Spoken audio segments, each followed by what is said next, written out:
বন্ধুরা, আজ আমরা জানব ভগবান শ্রীকৃষ্ণ গীতাতে অর্জুনকে কেন জ্ঞানী ব্যক্তি হতে বলছেন, অথবা ভগবান শ্রীকৃষ্ণ অর্জুনকে কেন বলছে যে হে অর্জুন, তোমার মধ্যে দুর্বলতা শোভা পায় না, তুমি শক্ত সামর্থ্য ব্যক্তি হও। এগুলি ভগবান কেন বলছেন? দেখুন, ভগবান শ্রীকৃষ্ণ কখনোই চায় না মানুষ দুর্বল হয়ে থাকুক অথবা মানুষ অজ্ঞানী মূর্খ হয়ে থাকুক।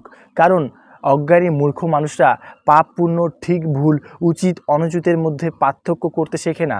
তারা সহজেই মানুষের কথা দ্বারা ইনফ্লুয়েন্স হয়ে যায়। তারা নিজেদের জীবনটাকে ধ্বংস করে দেয়। তারা নিজেদের ভালো নিজেরা চাইতে পারে না। কিন্তু একজন জ্ঞানী মানুষ নিজের ভালো নিজে চাইতে পারে, নিজের ভালো নিজে বুঝতে পারে, নিজে ঠিক করে সে কি করবে কি করবে না। সে নিজে এটা বুঝে যায় যে কোন মানুষগুলি তার জন্য খারাপ।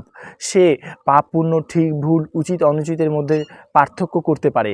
তাই ভগবান শ্রীকৃষ্ণ সবাইকে জ্ঞানী ব্যক্তি হতে বলছে। কারণ জ্ঞান আপনার এমন একটা শক্তি যেটি দিয়ে আপনি সকলের মন জয় করতে পারেন। কারণ দেখুন, স্বামী বিবেকানন্দ তার জ্ঞান এবং বিচারের মাধ্যমে কিন্তু আমেরিকাতে গিয়ে শিকাগো স্পিচ দিয়ে ভারতবাসী, বিশ্ববাসীর মন জয় করে নেয়। আজকে স্বামী বিবেকানন্দ যদি ফাঁকিবাজি করে বেড়াতো, সময় নষ্ট করে বেড়াতো, তাহলে কি স্বামী বিবেকানন্দকে এই বিশ্ববাসী মনে রাখতে পারতো? মনে রাখতে পারতো না। কিন্তু স্বামী বিবেকানন্দ গীতা পাঠ করে ভগবান শ্রীকৃষ্ণের বিচারধারা বুঝতে পেরেছেন, ভগবান শ্রীকৃষ্ণের কথা বলার অর্থ বুঝতে পেরেছেন। এই কারণে স্বামী বিবেকানন্দ গীতা পড়ে নিজে জ্ঞানী ব্যক্তি হয়ে ওঠেন এবং সেই জ্ঞান সমাজ কল্যাণ হেতু সকলের মধ্যে ছড়িয়ে দেন। সেই জ্ঞান নিয়ে আজকে আমরা ভালোভাবে চলছি, ভালোভাবে জীবনযাপন করছি। তাই ভগবান শ্রীকৃষ্ণ বলছেন, তোমরা জ্ঞানী হও, তোমরা জ্ঞানী হও। কারণ তোমরা যদি জ্ঞানী ব্যক্তি হতে পারো, তাহলে তোমরা এই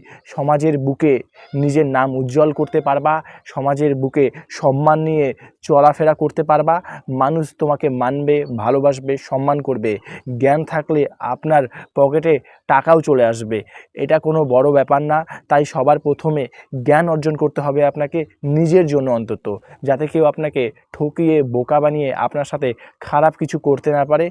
তাই আপনাকে শিক্ষা গ্রহণ করে জ্ঞানী ব্যক্তি হতে হবে। এটাই হচ্ছে এই ভিডিওর উদ্দেশ্য ছিল। ভিডিওটা যদি আপনাদের ভালো লেগে থাকে, ভিডিওটা শেয়ার করে মানুষের উপকার করুন। আর আমার এই ইউটিউব চ্যানেলে যদি নতুন হয়ে থাকেন, ইউটিউব চ্যানেলটা সাবস্ক্রাইব করে আমার পাশে থাকবেন।